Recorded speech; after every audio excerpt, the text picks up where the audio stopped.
Olá, muito boa noite. Sejam todos muito bem-vindos e bem-vindas ao Sinapse ICL deste dia 21 de novembro de 2023. César, boa noite para você, tudo bem? Tudo bem, boa noite, Robs, boa noite para a nossa comunidade linda. É isso aí, vamos lá. Vamos lá, né? Porque ontem foi o aniversário de morte. Ontem foi dia 20 de novembro.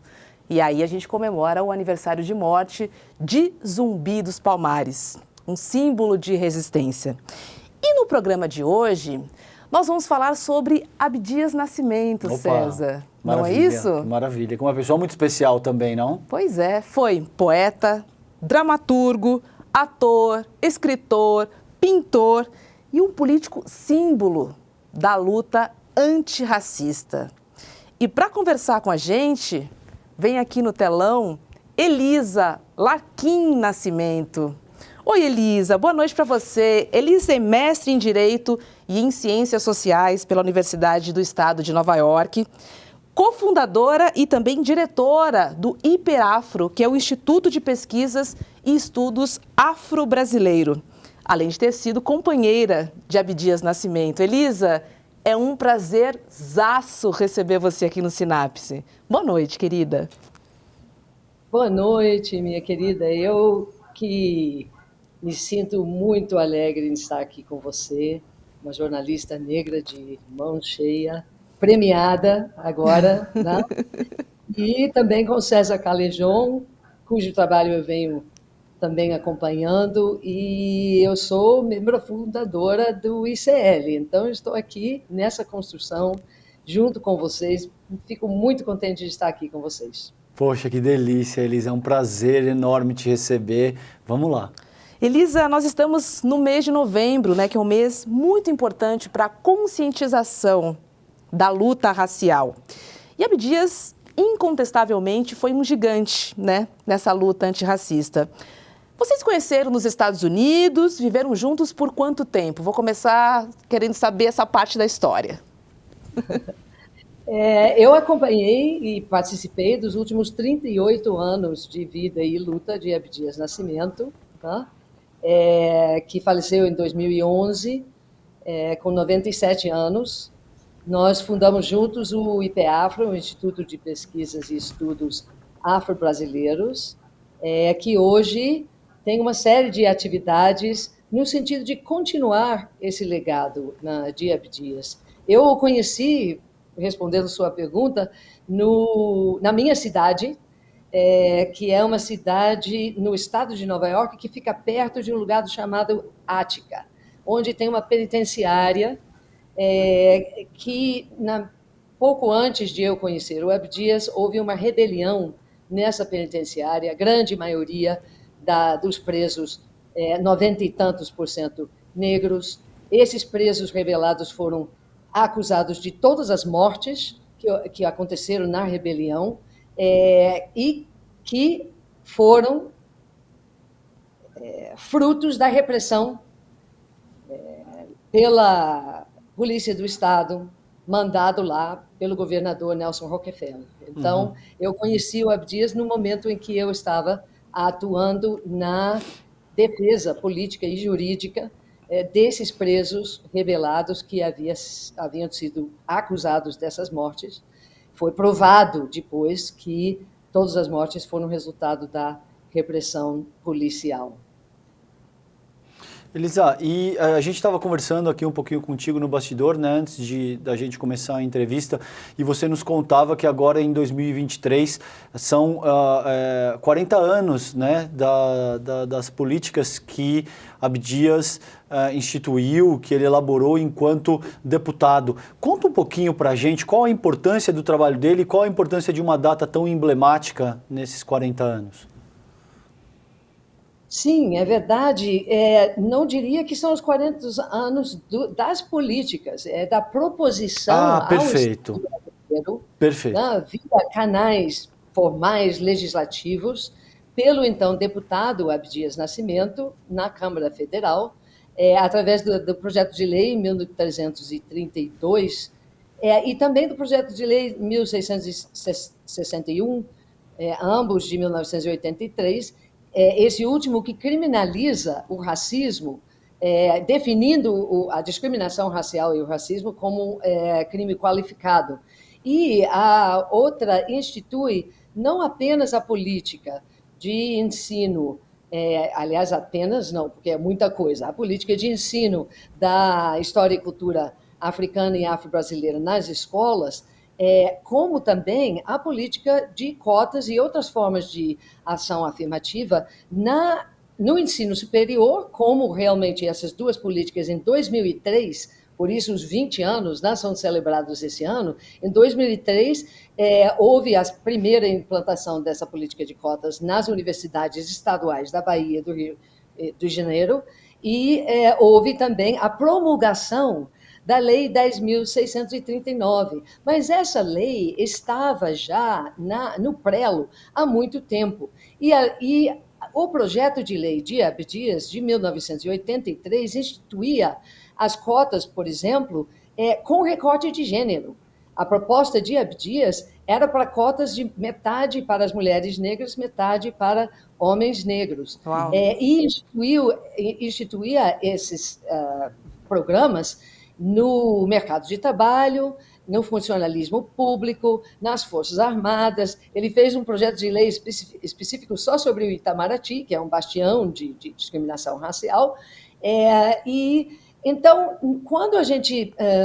eu acho que é muito importante a gente lembrar desses 20 anos a partir dessa proposição ao Estado brasileiro, dessas políticas, em que o movimento negro continuou a luta para conseguir a efetiva implantação dessas políticas. E quando nós falamos em 2003 da promulgação da lei e também da instituição dos programas de cotas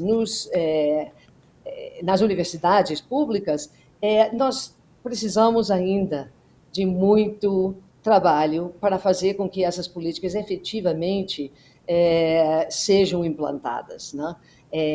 Precisamos de trabalhar não só pelo acesso, mas pela possibilidade de permanência desses alunos, desses estudantes, pelo acesso à pós-graduação, onde estamos instituindo cotas em alguns programas de pós-graduação de universidades.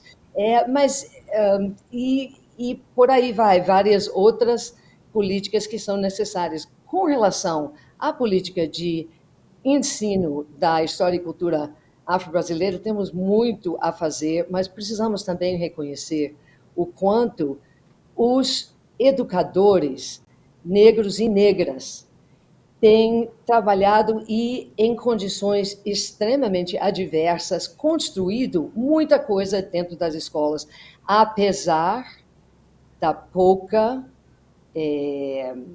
vontade política, vamos dizer, da parte da grande maioria das direções de escolas, das secretarias, né, onde, às vezes, você tem um setor implantado para cuidar de políticas de ensino nessa secretaria, mas fica sem condições de trabalhar efetivamente, fica sem recursos e sem tanto recursos humanos como recursos também financeiros. Então, nós temos ainda muito a fazer em todas essas frentes. Mas em 1983 nós tivemos essas iniciativas do deputado Abdias Nascimento, que estão publicadas, se alguém quiser visitar, porque, na verdade, os textos dos projetos são muito interessantes. O Senado Federal publicou uma biografia de Abdias Nascimento, onde tem os textos desses projetos. Abdias Nascimento, grandes vultos que honraram o Senado, é uma coleção do Senado Federal, e eu tive a honra de escrever essa biografia, que inclui no apêndice os textos desses projetos de lei. E outros. Que bacana. Maravilhoso, né? Muito. Você escrever uma biografia. E eu estava pensando aqui, né, na minha vida acadêmica, eu tive 2 professores negros. Eu tive um professor de geografia. Sim. E na minha graduação eu tive uma professora de História das Artes. Foram as 2 únicas pessoas que me ensinaram que eram pessoas pretas. E aí é inegável, né, César, que há um apagamento da história do povo preto, né? Sim. Não só professores pretos, como um apagamento da história. Você teve professores pretos na sua trajetória? Eu tive agora, no ensino fundamental, quase não, acho que não, nenhum, no ensino fundamental. E agora no mestrado na USP tive o Denis Oliveira, que é um professor... Muito bom. Muito bom. Muito bom. Professor Não bastante... é qualquer professor. Não, não é qualquer professor. Exatamente. Ele foi meu professor. E aí, por que eu trago, né, esse contexto? Porque é inegável o apagamento, né, da história do povo preto nas escolas. E aí eu queria aproveitar muito a sua presença aqui, Elisa. Se você pudesse fazer uma linha do tempo com os principais fatos, os principais feitos de Abdias Nascimento, para a gente poder conhecer, para aqueles que ainda não conhecem, para a gente continuar a nossa história. Aí fica todo mundo na mesma página. Boa. Vamos lá? Bom, eu acho que um primeiro, pode ser, para a gente ficar na mesma página, pode ser exatamente o nome, que você falou, Abdias do Nascimento, e ele era realmente conhecido como Abdias do Nascimento, era o nome próprio, né, dele, mas ele assinava das duas maneiras, né, tanto livros e artigos. Ele foi jornalista, ele nasceu em Franca, no dia 14 de março de 1914, o mesmo dia, mesmo ano, e na mesma região que Carolina Maria de Jesus, que é uma escritora negra, autora de tantos títulos, traduzidos a muitas línguas, e que é uma mulher negra que nós temos que sempre trazer juntos, né?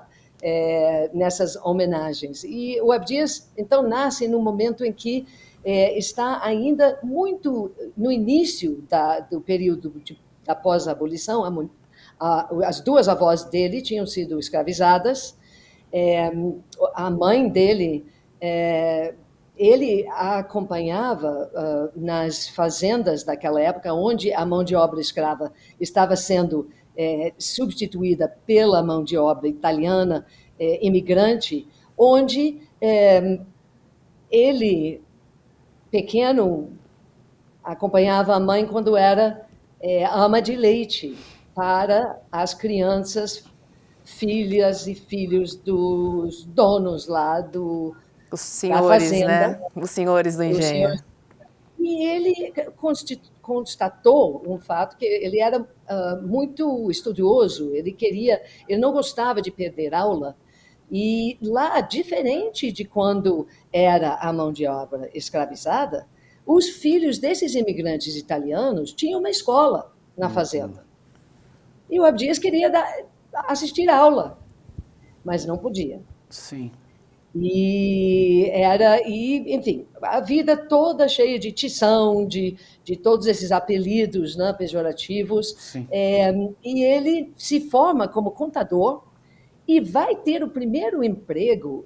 Assim, ele iria ganhar mais do que qualquer pessoa, qualquer adulto da família dele, aos 14 anos, quando foi contratado para ser guarda-livros de uma dessas fazendas ao redor, né? E ele iria ser o professor também da escolinha dessas crianças que, diferente das escravizadas, tinham escola na fazenda.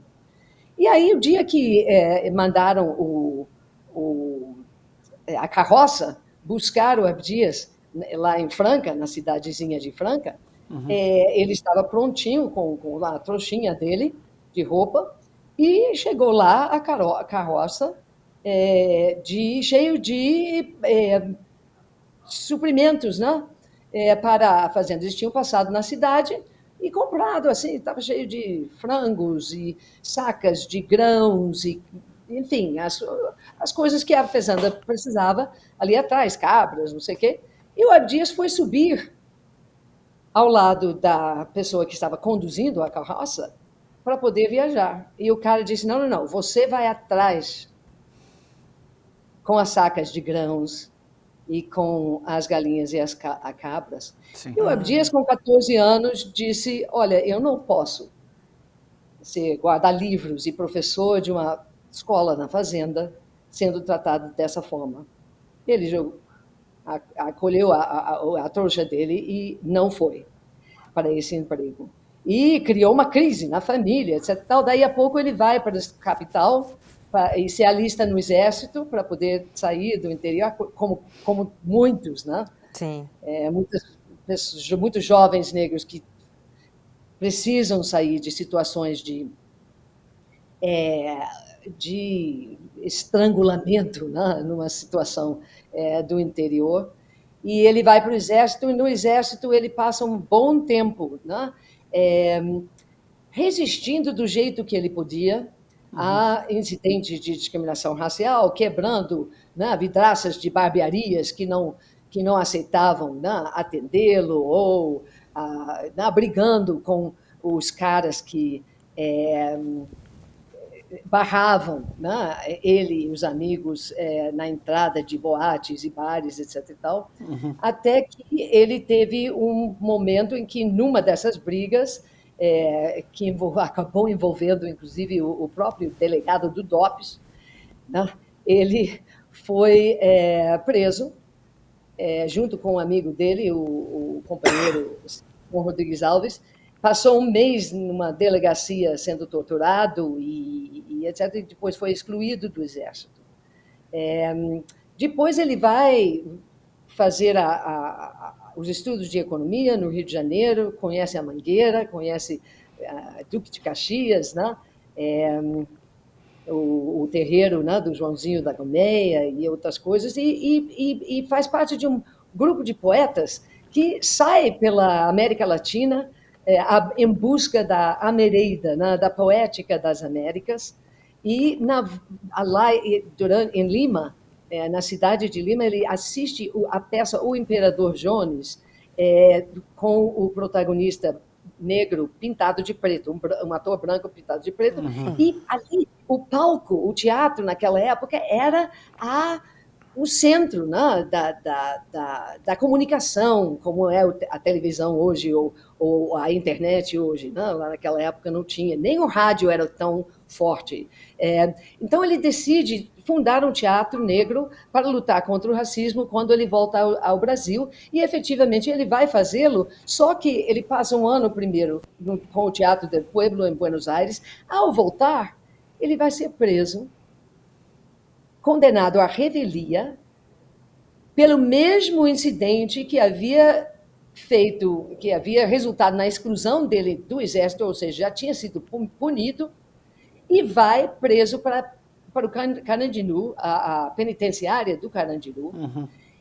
E lá dentro ele cria o Teatro do Sentenciado, um projeto de teatro onde os próprios presos escreviam os textos, faziam as montagens, os cenários, figurinos e tudo, e esse foi o primeiro projeto de teatro dele. Escreveu um livro lá dentro da prisão, que foi publicado agora pela Zahar, Submundo, diário de um penitenciário. Depois ele funda o Teatro Experimental do Negro no Rio de Janeiro, Teatro Experimental do Negro, que traz ao palco brasileiro, ao teatro brasileiro, o protagonismo dos atores e atrizes negras e negros, e também dos temas da vivência do povo negro no Brasil, né? Então, o Teatro Experimental Negro publica, em 1961, a antologia Dramas para Negros e Prólogo para Brancos, que inclui, inclusive, a peça de Abdias, Sortilégio, Mistério Negro, que tivemos agora uma nova edição pela Perspectiva, e no final do mês agora vamos ter uma performance pelo diretor Ângelo Flávio, no contexto do Fórum Negro de Artes e Cultura da UFBA. Então, convido quem estiver na Bahia para assistir o espetáculo e o lançamento do livro, onde teremos também a participação no bate-papo de Gessé Oliveira, criador do Coletivo Negro Caixa Preta, lá de Porto Alegre, e que também contribui ao livro com um ensaio que traz os realizadores atuais, né, de teatro negro para dar os seus depoimentos e ideias sobre a peça. Então, fica ficamos muito contentes com isso. E aí, o Teatro Experimental do Negro tinha uma trincheira de luta também política, apresentou propostas de políticas públicas à Assembleia Nacional Constituinte de 1946. Numa época em que só tinha um deputado negro, que era do Partido Comunista, e que votou contra. Naturalmente, essas propostas não prevaleceram, e a alegação era de que não está provado que exista discriminação racial no Brasil, portanto, não precisamos nada sobre isso na Constituição. Então, o Teatro Experimental do Negro vai à denúncia de vários casos, e acaba, através dessas denúncias, em 1950, a lei Afonso Arinos passa no Congresso. E, nesse mesmo ano, eles fazem o primeiro Congresso do Negro Brasileiro, que tem uma série de proposições, entre elas a de um Museu de Arte Negra. Então, esse Museu de Arte Negra é um projeto que o Teatro Experimental do Negro assume. Em 55, faz um concurso sobre o tema do Cristo Negro.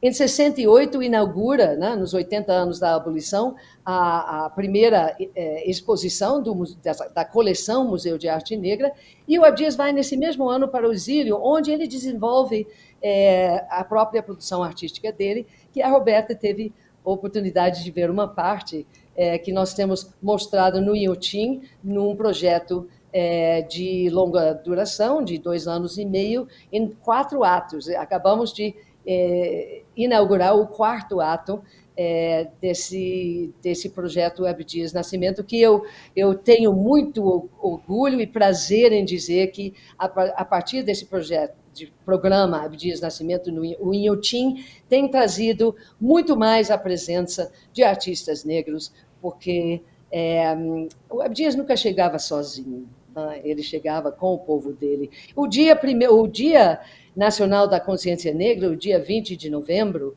também foi objeto de um projeto de lei de Abdias, que instituía o feriado nacional no dia 20 de novembro, e a história desse projeto é muito interessante, mas eu já estou falando demais, eu peço até desculpas. Imagina, não, a gente está na linha tá? do tempo aqui, olha, Teatro Experimental do Negro, depois veio o museu. Vamos lá, vamos seguindo aqui nessa linha. O museu é importante, Roberta, a meu ver, dizer o que era esse museu. Ele atuava em 2 frentes, nunca teve uma sede própria. O Abdias dizia que era a pasta que ele carregava debaixo do braço, né, que era a sede tanto do teatro como do Museu de Arte Negra. Mas era uma coleção e era uma série de interlocuções com artistas de todas as origens, de todas as pintas, enfim, sobre o que naquela época, era a época da arte moderna.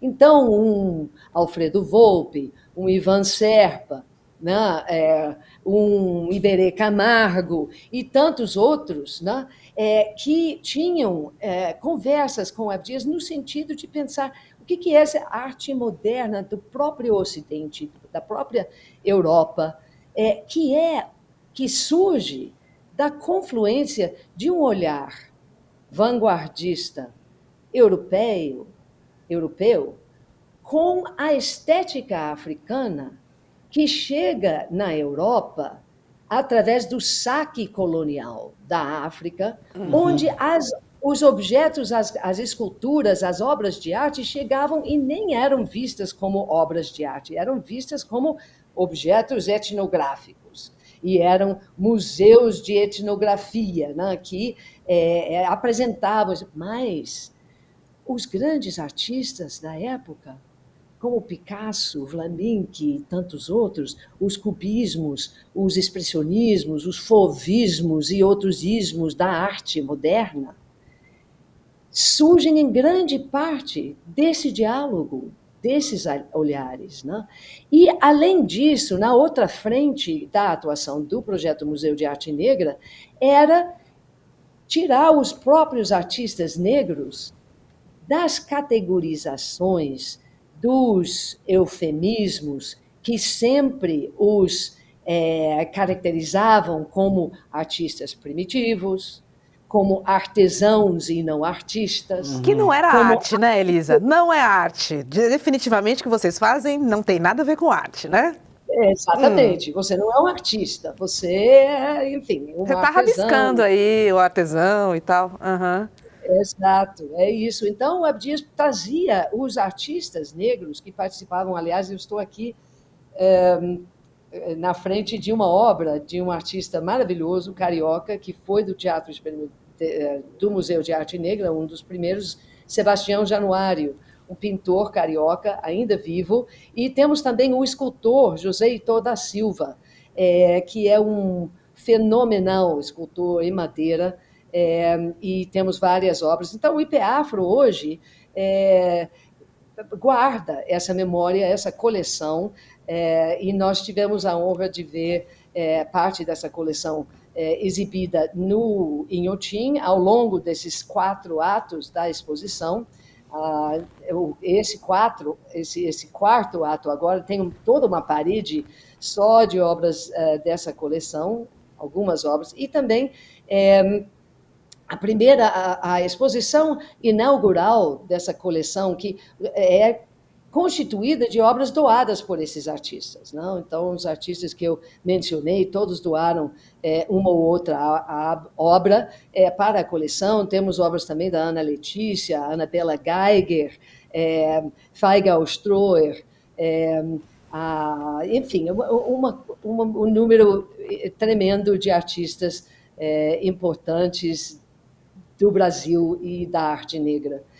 Então, quando nós voltamos, quando o Abdias foi para o exílio, em 1968, ele foi, na verdade, num projeto de intercâmbio com o movimento negro dos Estados Unidos e acabou não podendo voltar por causa do AI-5, que, lembrando as novas gerações, o ato institucional número 5 foi o ato que fechou o Congresso, acabou com a democracia, com a pretensão à democracia que ainda existia naquele momento e instituiu um regime de repressão política que o Abdias já era alvo de 3 ou 4 inquéritos policiais militares. Eles diziam que o Abdias era a ligação entre o movimento negro e o Partido Comunista, coisa que era muito irônica. O Partido Comunista o rejeitava, o Partido Comunista não aceitava a ideia de que a luta contra a discriminação racial fosse uma frente legítima de atuação política, né? O que era legítimo era a luta de classes. E que no Brasil não havia racismo, havia um problema econômico, a discriminação era social e não racial, aquela coisa que até hoje a gente ouve em certos momentos, né? Então era um pouco irônico, mas enfim, então ele não pôde voltar, ficou nos Estados Unidos, e muito diferente do Brasil, em que em nenhum momento ele teria tido oportunidade de ter uma atuação em uma universidade brasileira. Ele foi professor associado da Universidade Yale, que é uma das mais referências do mundo. Uhum. Exatamente. E depois da Wesleyan University, que também fica naquele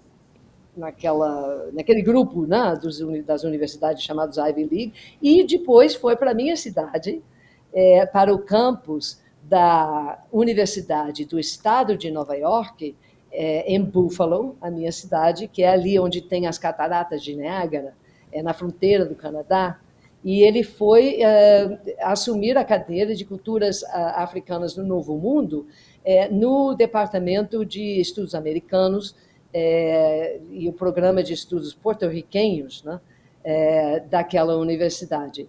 E, mais tarde, foi professor visitante na Universidade de Ilé-Ifé, na cidade onde, segundo a tradição iorubá, o mundo começou, né, na Nigéria. E, naquele momento, ele estava com o passaporte confiscado pelo regime, viajava com um documento de residência permanente dos Estados Unidos, E o Brasil, o governo brasileiro, fez tudo para evitar que ele pudesse participar no segundo Festival Mundial de Artes e Culturas Africanas, Negras e Africanas, que teve lugar em 1977 em Lagos. Ele havia sido convidado pela Unesco, quando a Unesco organizava o colóquio, que era o fórum intelectual e político daquele festival, para ser um dos oradores principais.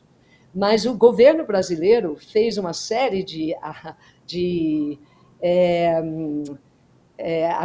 puxou as cordas, né, junto ao governo nigeriano para fazer com que ele não pudesse participar nisso. E aí a editora Perspectiva está preparando uma nova edição do livro Sitiado em Lagos, que conta essa história, mas ele teve o apoio da Universidade de Ifé, que publicou, numa edição mimeografada, a tese dele, que ele iria apresentar. Nós botamos aquilo debaixo do braço e fomos lá nos inscrever como observadores no colóquio. E pelo respeito que ele tinha entre os colegas, os ativistas e intelectuais africanos e da diáspora que estavam ali reunidos, o Abdias distribuímos esse livro. Ele fez nesse livro uma série de proposições sobre a questão racial no Brasil e teve a oportunidade de falar, porque quando os brasileiros disseram, se esse homem tiver a palavra, vai haver problemas entre o Brasil e a Nigéria. O ministro de Educação, que presidia o colóquio, respondeu dizendo, olha, para a Nigéria não tem problema, ele pode falar. Então, ele não só falou, como aquelas propostas foram incluídas num dos relatórios de grupo. Então, esse trabalho apresentado nesse festival, que foi publicado de início pela Universidade de Ifé, é o texto que compõe o livro, que é considerado um clássico hoje, O Genocídio do Negro Brasileiro. Uhum. E nesse livro ele já traz as proposições que 6 anos mais tarde ele vai apresentar nos projetos de lei que ele apresentar ao Estado brasileiro como deputado federal. Então, o Genocídio do Negro Brasileiro é um livro bastante importante para se ler, e o outro é o Quilombismo, que ele apresenta essa tese do quilombismo no segundo Congresso de Cultura Negra das Américas. Já em 77, logo depois desse festival, saindo da Nigéria, nós fomos participar do primeiro Congresso de Cultura Negra das Américas, que foi o primeiro evento que reunia intelectuais, ativistas, artistas negros de todas as Américas, de fala espanhola e portuguesa, o Caribe de fala espanhola, a América Central e do Sul. E também teve alguma participação de negros norte-americanos e africanos. O professor Wole Soyinka, né, Prêmio Nobel da Paz, esteve lá, da paz não, da literatura, esteve lá. Uhum. O segundo congresso foi feito em 1980 e no Panamá.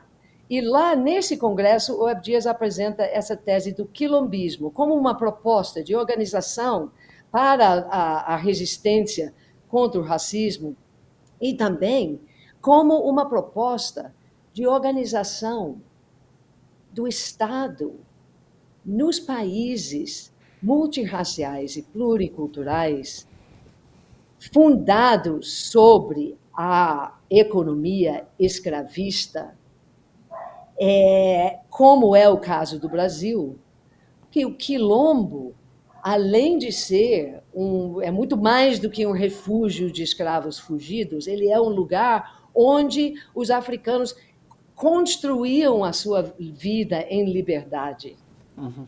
E construíam essa vida em liberdade, e isso está muito bem documentado em várias pesquisas, sobre as bases das suas tradições de organização econômica, política e cultural que vinham da África. Com a força da mulher, né, Elisa? Sem dúvida, sem Isso é muito dúvida. importante Temos também. Fortuny, temos Dandara, né, como Sim. referências apenas lá do Quilombo dos Palmares, que é o mais famoso, mas a história brasileira e o território brasileiro estava cheio de quilombos durante todo o período colonial. Não é só a República dos Palmares, que, aliás, era um conglomerado de quilombos, né? Uma população enorme para a época, 30 mil, né? Pessoas de 1595 a 1695, é um número enorme para aquela época. Então, e eles resistiram durante 100 anos contra o assédio, né, militar de Portugal, da Holanda e dos brasileiros, né, dos bandeirantes brasileiros. Então, quando nós voltamos, uma das grandes questões que nós participamos foi com o Memorial Zumbi. O Memorial Zumbi foi um movimento que reunia entidades negras de todas as regiões do país, no momento em que estava se reconstruindo a democracia, estava ainda se lutando pela Constituinte, né? Estamos falando de 1980, 81, 82, e nós pleiteamos, através desse movimento, a desapropriação das terras da Serra da Barriga, o local de trincheira, vamos dizer, da República dos Palmares, onde Zumbi, né, foi sacrificado pela causa, né? A morte dele foi uma morte em luta. Uhum.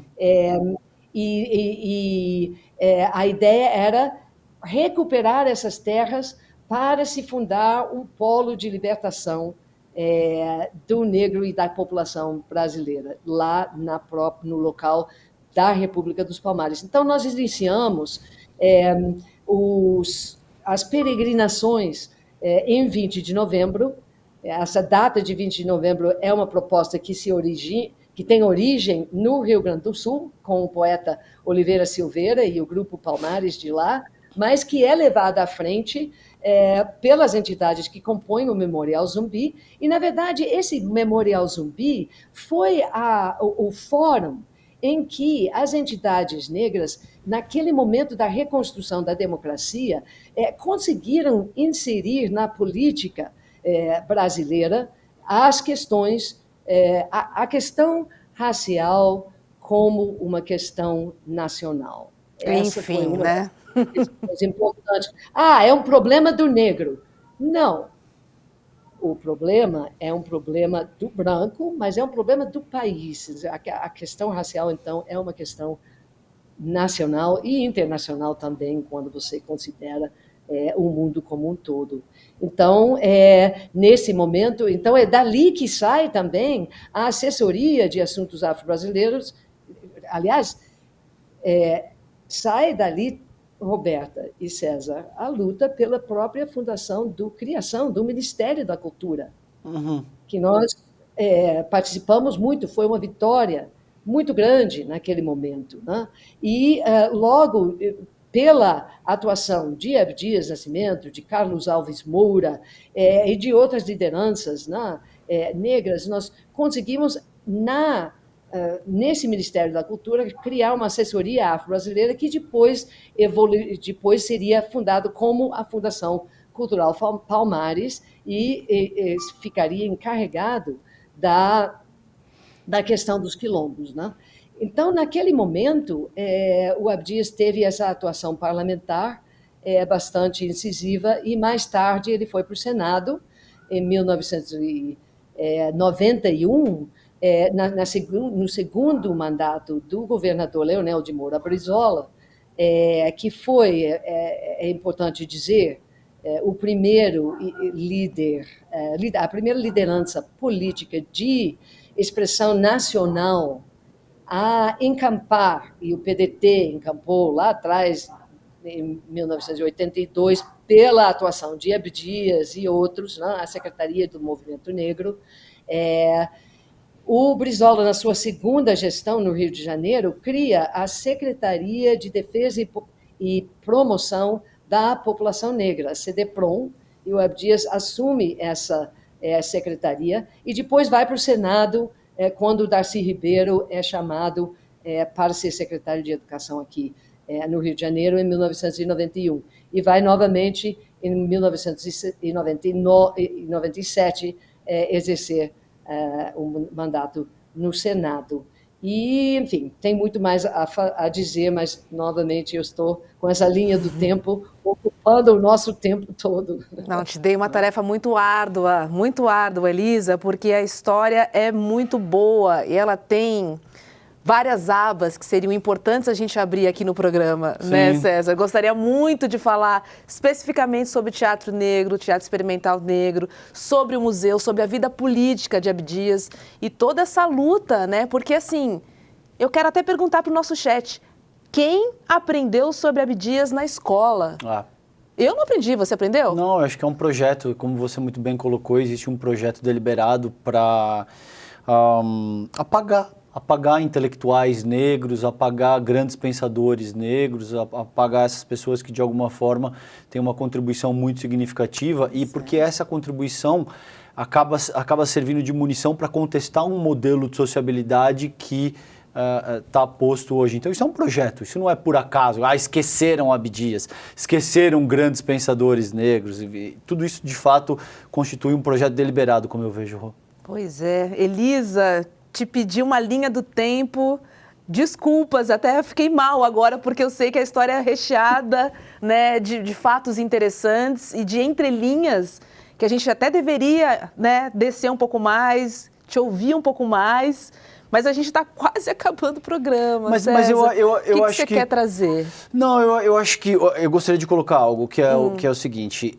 E esses 45 minutos servem para aulas, inclusive. Então, a minha sugestão é, as pessoas que quiserem entender Abdias e entender a história dele, vai ser difícil achar um material mais rico do que Elisa nos proporcionou nesses 45 minutos. Então, eu acho que você acertou com gênero, número e grau. Isso é super pertinente, isso pode ser utilizado em questões acadêmicas, inclusive. Eu vou mostrar uma aula de 45 minutos para você com a companheira do Abdias, te dando conta de quem foi Abdias.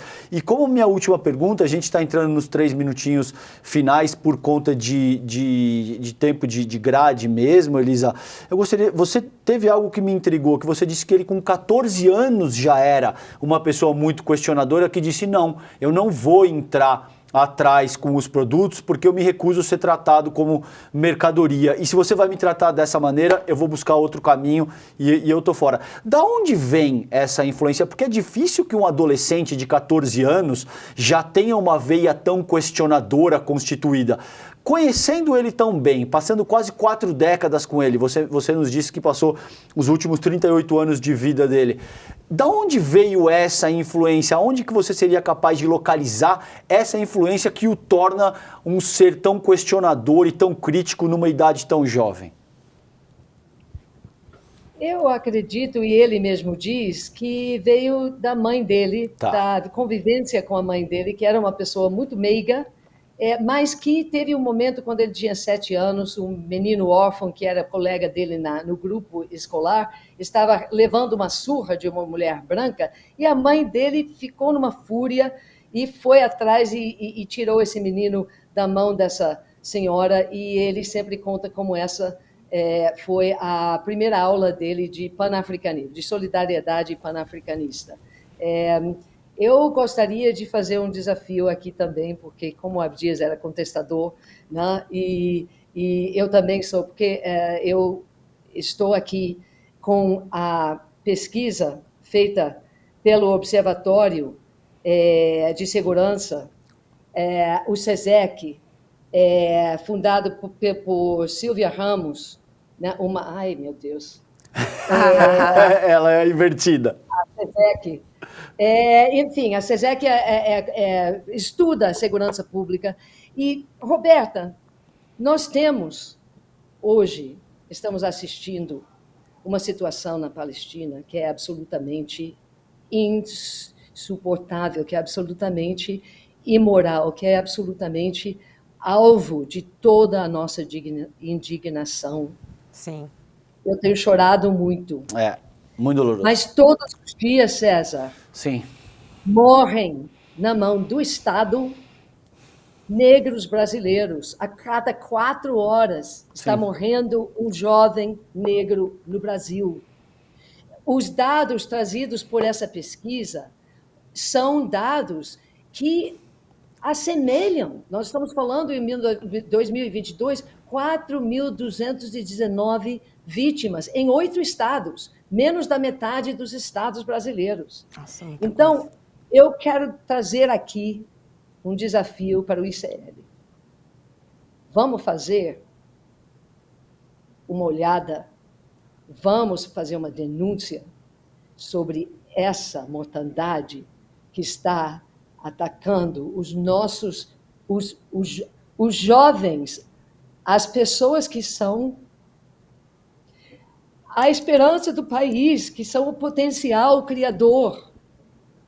Nós estamos matando elas. Sim. E precisamos dar uma olhada nisso.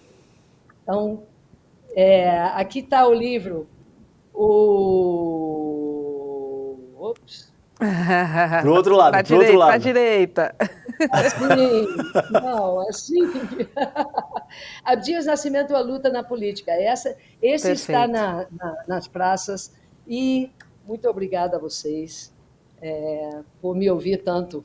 Poxa, Elisa, obrigado. A gente que te agradece. Uma aula, um prazer interagir contigo. E a gente aprendeu muito aqui hoje com você, de fato. Quero que você tenha certeza disso, de que eu, pelo menos, aprendi muita coisa que eu não sabia, conheci o nome do Abdias, mas hoje eu tive uma chance de me aprofundar um pouco mais na figura histórica, naquilo que ele traz, na importância de tudo que ele representa, e você foi muito eloquente, muito precisa na tua explanação. Obrigado por isso, viu? Obrigada, Elisa, por manter essa história viva com tanto carinho. Eu tive a oportunidade, né, de ver a exposição lá no Inhotim, eu vi um trecho da adaptação, né, do Teatro Experimental do Negro. Tomara que a gente tenha o ano que vem pelo Brasil, para que todas as pessoas possam ver, né, e estar mais perto da obra, porque quando a gente fala em teatro, a gente fala de obra viva, né, de Abdias Nascimento. Muito obrigada, viu, por manter essa história impecável e com tanto carinho. Um beijo no seu coração. Um beijo. Tchau. Um beijo, querida. Tchau, tchau. É impressionante, né, César? Olha que história. É muito denso, é muita riqueza. A gente precisaria de horas a gente teria horas de conversa com ela. A conversa dela é muito interessante, tudo que ela traz é muito interessante. E a gente entrevistou, me chamou a atenção o que ela disse no final, a Mainara Naf, da FEPAL, que a gente entrevistou aqui no Sinapse também, disse: as mesmas armas que matam os corpos palestinos são as armas que matam a nossa juventude preta. Ela disse isso. Veja a potência do que traz a Elisa e desse pensamento crítico de Abdias. É isso que a gente precisa fomentar. Esse é a função, inclusive, precípua do próprio ICL. Por isso estamos aqui, conversando, refletindo, aprendendo, porque o conhecimento é o que impulsiona. É isso. É isso que vai ajudar nessa luta. É isso aí, Rô. Tá certo, César? Certíssimo. Vamos nessa? Valeu, querida. Obrigada, viu? Eu que te agradeço. Espero que vocês tenham gostado dessa aula de hoje e pesquisem mais sobre Abdias. Tem livro, tem peça, tem pinturas extraordinárias. Eu convido você a conhecer um pouco mais, né, desse símbolo da luta antirracista. Um beijo no coração e na alma. Até amanhã. Fiquem aqui no bem. CL. Tchau, tchau. Abdulrahman Muhammad é um jornalista, um escritor e investigou profundamente a morte de Malcolm X. Ele é também o maior especialista no mundo na história e no legado de Malcolm X. Sua investigação foi tão profunda e tão reveladora que os americanos tiveram que reabrir o caso de Malcolm X. E isso deu origem à série Quem Matou Malcolm X, uma das séries de maior sucesso da história do Netflix. Dia 23 de novembro, uma quinta-feira, às 8 horas da noite, no horário de Brasília, você não pode perder a aula histórica que o ICL traz até você. Abdulrahman Muhammad, o maior especialista do mundo em Malcolm X, vai dar a aula Malcolm X, o homem e a mensagem. Para você se inscrever na aula é muito simples. É só clicar no link aqui em cima ou aqui embaixo e gratuitamente e rapidamente se inscrever na aula. Se inscreve agora, não perde a aula porque é uma aula que não tem replay. E chame todo mundo que você conhece para participar. Ninguém pode perder esse evento histórico que o ICL está trazendo para vocês.